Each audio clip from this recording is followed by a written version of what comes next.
Frente a frente, vamos ter as opiniões de Carlos Zorrinho e de Ângelo Correia. Boa noite aos dois, bem-vindos. Boa noite. Vamos começar consigo. Boa noite. Queria, em primeiro lugar, cumprimentar o Mário Crespo, também o engenheiro Ângelo Correia. É um gosto muito grande sempre estar neste programa.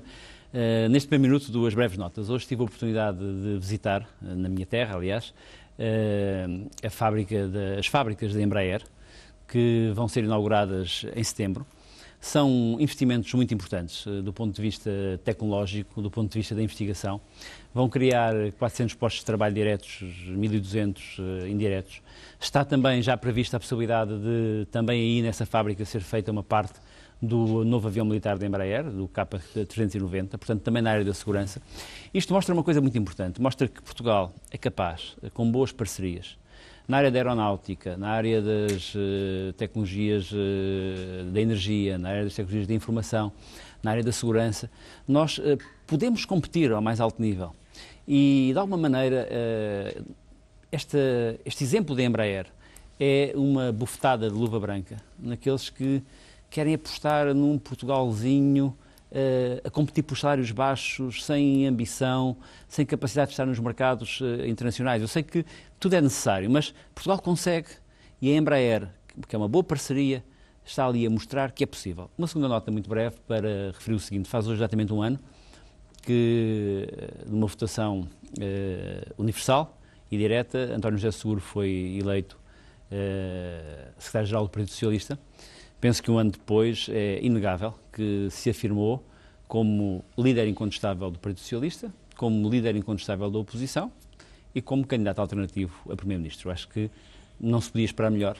Foi um ano bem conseguido. E aqui fica esse registro. Nós temos três fronteiras, Portugal. Temos a fronteira com a Europa, temos a fronteira com os Estados Unidos, por outras palavras, com a grande potência hegemónica mundial, pelo menos até agora, mas temos uma terceira fronteira que é fundamental, que não é física, mas é cultural e é psicológica. E essa fronteira tem a ver com a nossa presença no mundo, desde a Taprobana, chamado Sri Lanka agora, à Índia, Timor, Moçambique, Angola. Eu hoje queria falar de Moçambique.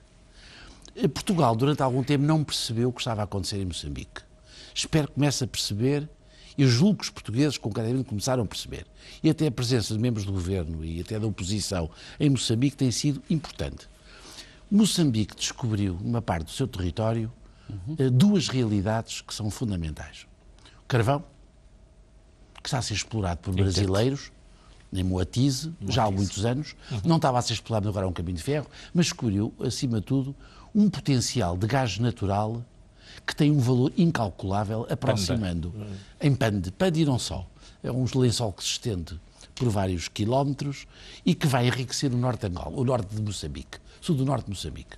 O Porto de Nacala, com a nova linha que vem do interior, Malawi, que se estende à Zâmbia, é um porto alternativo a Lubito, no futuro.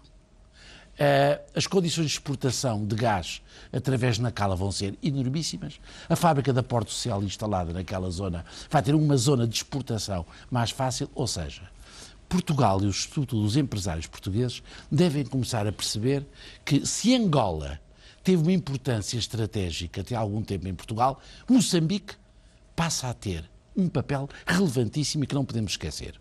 Sobretudo em dois domínios: na língua e na relação cultural e política. Há muitos anos pensava-se que a África do Sul, com o tempo, dominaria Moçambique. Hoje em dia o que se verifica é uma autonomização crescente de Moçambique em relação à África do Sul, muito maior, cada vez maior. Há uma influência acrescida do Brasil, de Angola, de Angola, dos Estados Unidos, da Europa e de alguns países árabes em Moçambique. Ou seja, o papel tutelar da África do Sul está diminuído. Paralelamente, o papel de Portugal está a aumentar, mas não suficientemente.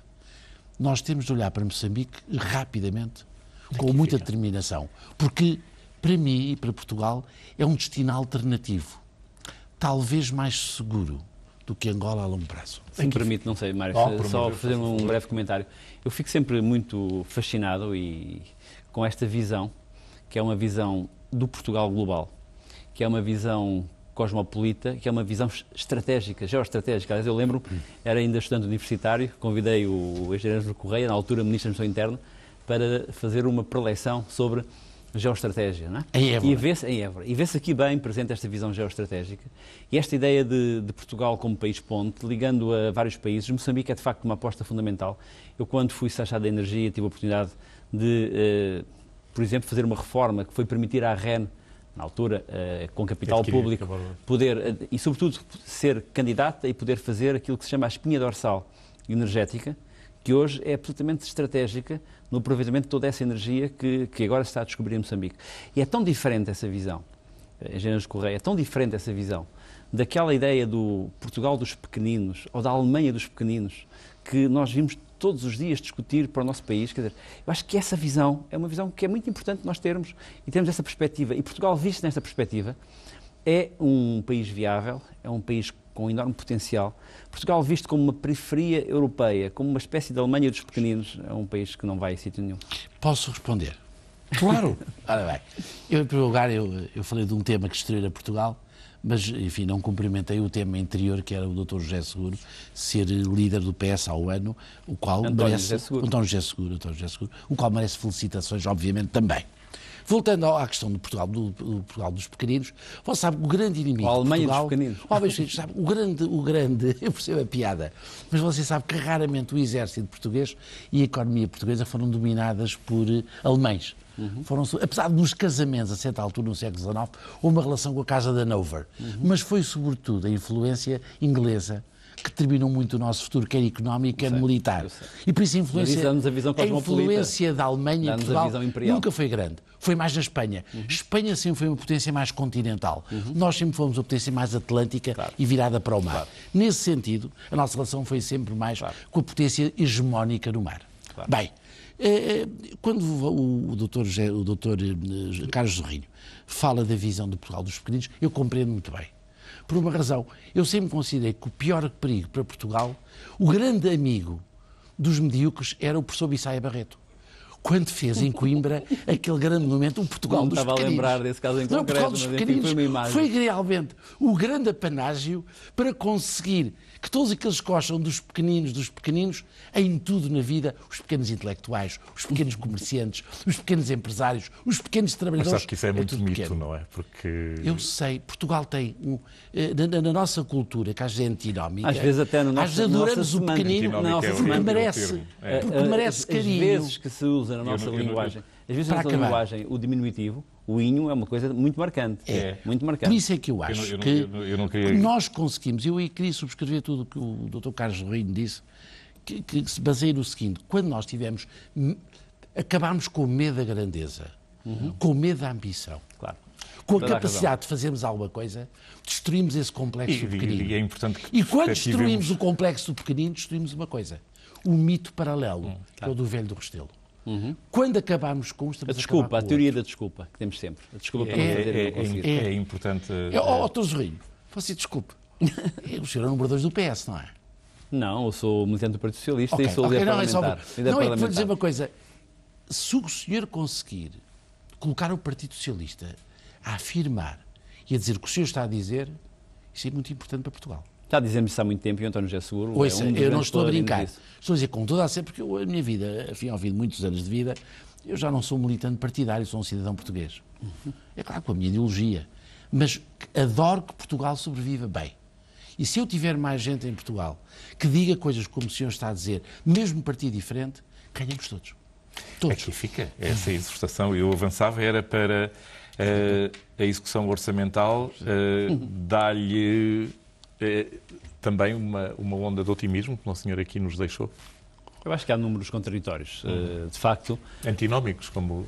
Antinómicos, exatamente. Por um lado, a execução orçamental mostra que nós continuamos numa espiral recessiva, ou seja, nós temos uma quebra da cobrança da receita fiscal de 3,1%, temos uma quebra de 5,2% do IVA, embora cada um de nós pague mais IVA, temos uma redução da despesa pública, mas que corresponde ao corte do subsídio de férias, e temos um enquadramento, digamos, no referencial da Troika, da despesa pública, que é positiva. Não desejo, o Partido Socialista não desejo que Portugal falhe as metas, pelo contrário, nós queremos que Portugal atinja as metas. Temos que ver, sobretudo, se é sustentável esse resultado. Ou seja, até que ponto é que ele não resulta de umas coisas que também a gente sabe que se fazem às vezes nos orçamentos, que é ter havido atraso nos reembolsos de IVA, ou nos reembolsos de IRS, ou nos pagamentos de faturas no mês de junho, mas é muito importante que isto se consiga. É muito importante que isto se consiga, é muito importante que, do ponto de vista macroeconómico, se consigam resultados, mas que isso seja usado não como um fim, para usar como uma bandeira, conseguimos, mas como princípio para começar a inverter aquilo que conta para as pessoas, que é o terem empregos, o terem mais rendimento, o terem outras capacidades. E, portanto, para o crescimento e o emprego, como base de partida para o crescimento e emprego. Feliz que eu ouvi logo de manhã, que era quando disse que a Troika devia ir à Embraer. Sim, a Troika vem a Portugal, e deixa-me dizer isto, a Troika vem a Portugal e reúne com o país virtual. Também reúne com o Partido Socialista, reúne com o Ministro das Finanças, reúne com os agentes económicos e sociais, mas era muito importante reunir com o povo português. Ir à Embraer, mas também ir às bolsas de pobreza, também ir aos sítios onde há pessoas a perder emprego, pessoas a ganhar, onde estão os empreendedores, porque a Troika tem que perceber que nenhuma reforma se faz fora do contexto do que é um país, da sua mentalidade, da sua ambição. Isso é extremamente importante. Não se pode aplicar aqui um fato por medida. Aliás, os fatos por medida da Troika têm dado muito mau resultado. Nós vimos que não é Portugal agora que está a jogar no Campeonato da Espanha, como algumas pessoas dizem. Deixámos o Campeonato da Grécia e estamos no Campeonato da Espanha. Não.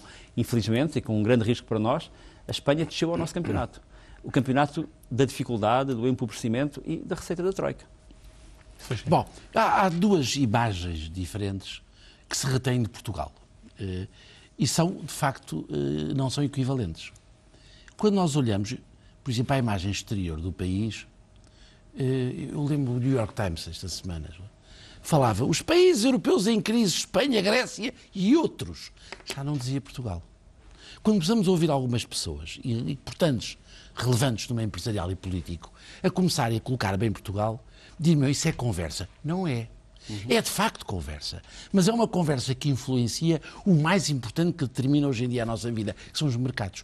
Os mercados, ou seja, as decisões dos decisores financeiros são muito influenciadas por isso. E de facto, no exterior nós temos uma imagem boa. No interior, o país não tem boa imagem de si. Isso é um facto. E isso temos de olhar para isso. A primeira questão que se coloca é uma questão mais simples, que é o problema do cumprimento das metas deste ano, que eu acho que não vai ser um problema doloroso.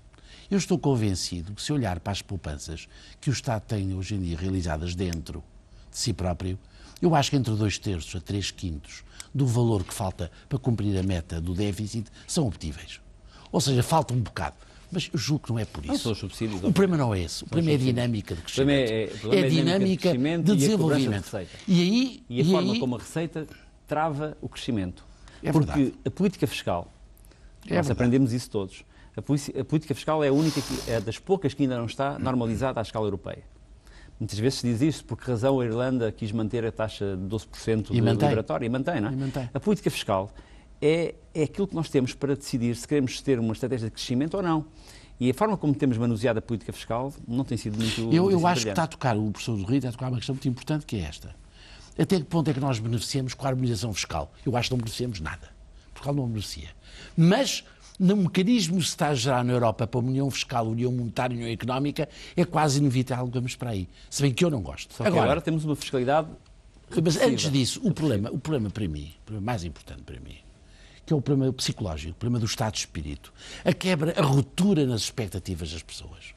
Eu acho que o país precisa urgentemente, precisava no princípio deste governo, precisava no anterior governo, precisa urgentemente de um discurso de verdade. Há uma coisa que não de um discurso de verdade, que é, não é tanto dizer o que vamos fazer. A raiz dos nossos problemas não está no enunciado dos problemas, está no diagnóstico da raiz dos problemas. E nós, Portugal, não fizemos isso. Portugal temos ainda... que ir um bocadinho mais longe. Deixa-me dizer uma coisa, Sr. Engenheiro.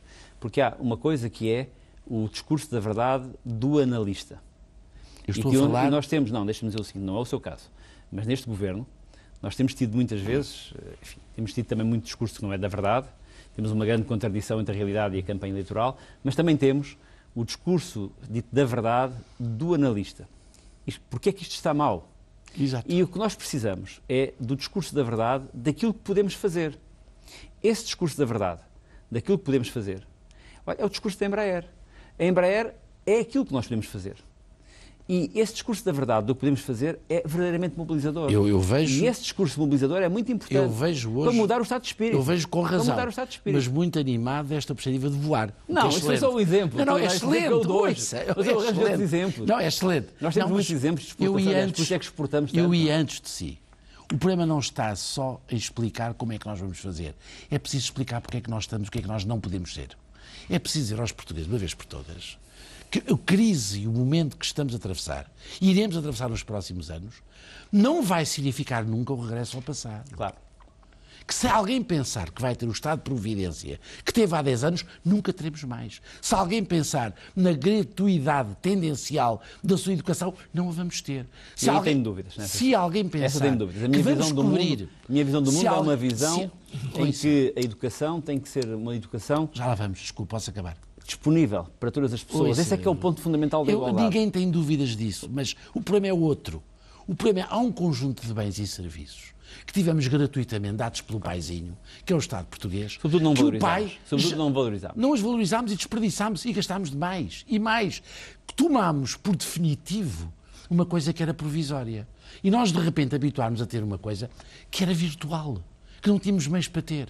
Por isso, o discurso da verdade é dizer, para termos aquilo que vocês tiveram e que querem voltar a ter, temos que produzir mais meios, não é? O pai já não temos faz, que produzir mais que é o meios. Estado. Logo, temos de ser nós, portugueses, a produzir mais. Temos que produzir mais meios. E Ou estamos de seja, acordo. é isso, chegamos ao segundo ponto. Com o Estado como o enquadrador e facilitador disso. Ou seja, e vamos com um ao discurso de que isso é possível. Porque, repare, aquela frase, eu já usei aqui essa frase mais que uma vez, que é uma frase que me arrepia. Que é a frase, vivemos acima das possibilidades. Doutor Sorrilho, Vivemos o senhor acima das não possibilidades. está só a voar alto, Não. está a voar depressa e sozinho. Mas tudo bem, Não, faz é verdade, favor. queria só dizer o Faz seguinte. dizer que está animado. Não, faz favor. possivelmente estamos a... Não, estou animado porque acho que está interessante a troca de argumentos. Os espectadores acharão ou Vivemos não acima isso. das possibilidades. Não acha que vivemos acima Não, a das questão é possibilidades? que quando nós partimos desse pressuposto, vivemos acima das possibilidades, o que temos é que, e o papel do Estado é explicar a cada um de nós, criar condições para que cada um de nós produza o suficiente para poder ter essas possibilidades e não reduzir as possibilidades. São duas visões diferentes. São duas visões diferentes. Todas as Por outro lado, vou-lhe dar um possibilidades exemplo. são realistas. Eu sou a favor, eu sou completamente no a nosso favor. sistema Eu sou a favor assistencial, do digamos. acesso universal e acho que é algo muito positivo que nós temos à saúde. O Sistema Nacional de Saúde é uma grande conquista que nós tivemos. Mas há muito tempo, e como sabe, essas são as minhas áreas tecnológicas e sei que há muitas resistências, eu acho que cada um de nós devia ter, cada mês, a fatura, não pagando apenas aquilo que pode pagar, mas ter a fatura daquilo que realmente consome. Isso é muito importante para as pessoas valorizarem aquilo que, no fundo, o pai lhe dá.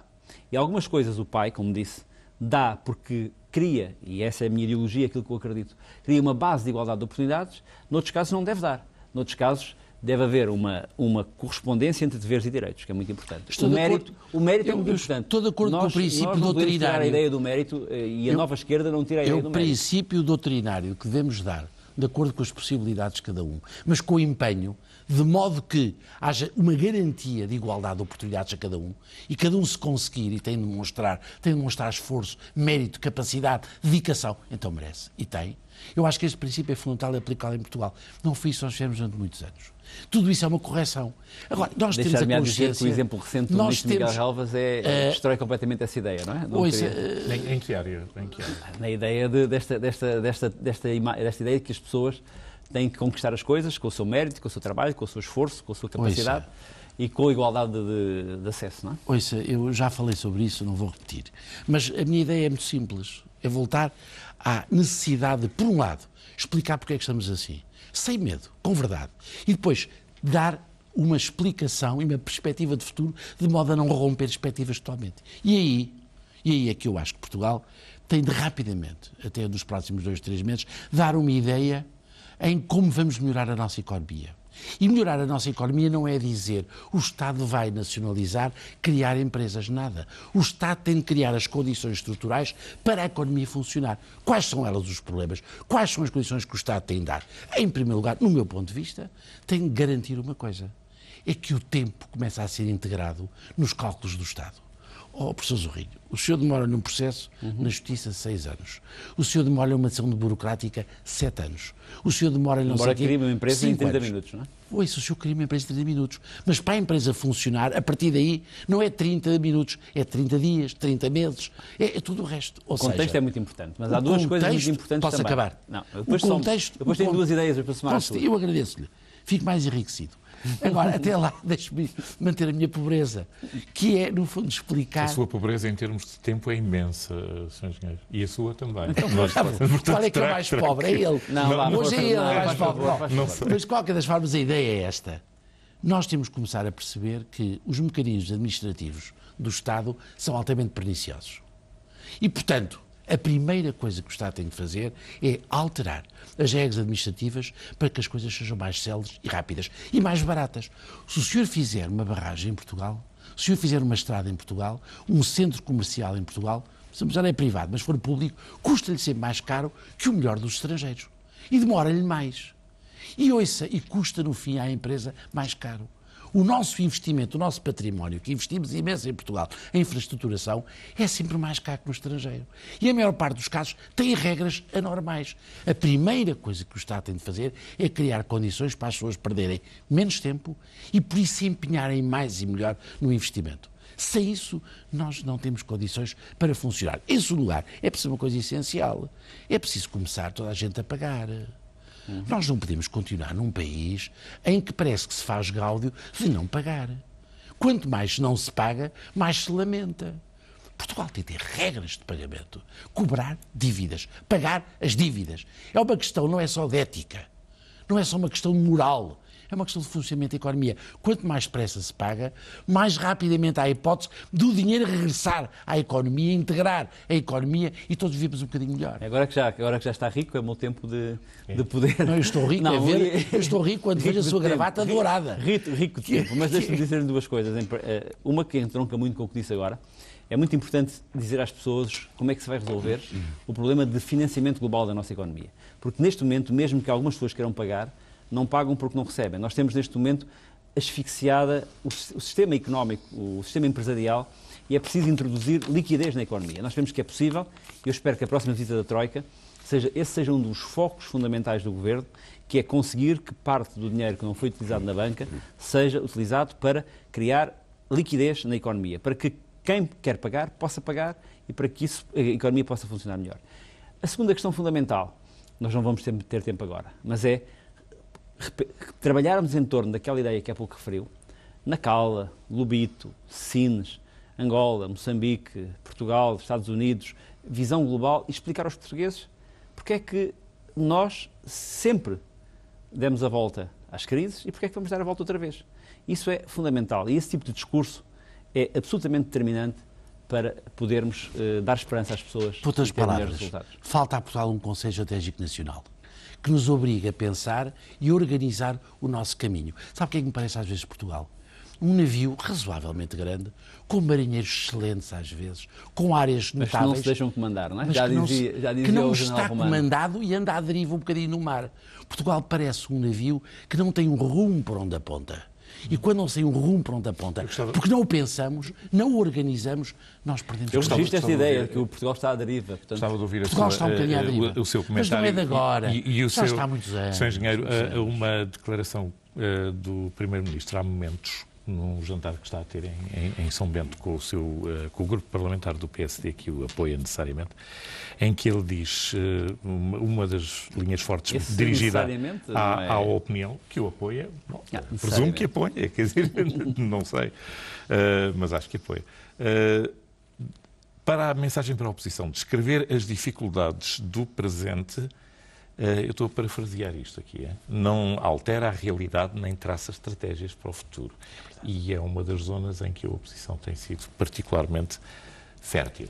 Não, mas não é verdade. Ou seja, há oposição, de facto, há alguma oposição que, sobretudo, foca, não precisa de amplificar, mas foca as dificuldades do presente, mas